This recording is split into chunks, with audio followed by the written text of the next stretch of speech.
সমাজে দেখা যায় যে চাচা ভাতিজা করে ঝগড়া। আমরা সমাজে দেখতে পাই চাচা ভাতিজা ঝগড়া করে জমি নিয়ে, 1 কাঠা জমি নিয়ে। কিন্তু সে 5 ওয়াক্ত নামাজ পড়লো না কো, মসজিদে যেয়ে 1 ওয়াক্ত নামাজও পড়লো না, একটা নেকিও করলো না।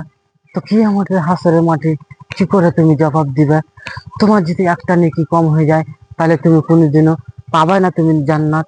জান্নাত পেতে গেলে তোমাকে নেকি অর্জন করতে হবে। নেকি যদি অর্জন না করো তুমি সফলতা হতে পারবে না। তুমি তুমি এখন এই জমি নিয়ে, 1 কাঠা জমি নিয়ে মারামারি করছো তুমি, কিন্তু তুমি এই শুনে রেখো, হাসরের মাঠে যদি একটা নেকি কম হয়ে যায় তাইলে তোমাকে দৌড়ে বেরোতে হবে। কেউ দিবে না তোমার নেকি, এখনই তোমাকে অর্জন করতে হবে। জমি জায়গা সব থেকে যাবে, জমি জায়গা কেউ নিয়ে যাবে না কো। জমি জায়গা সব যেখানে আছে ওখানে থেকে যাবে, তোমারই বিপদ হবে। তুমি এখনই শুধরে যাও, হতে পারো সফলতা তুমি।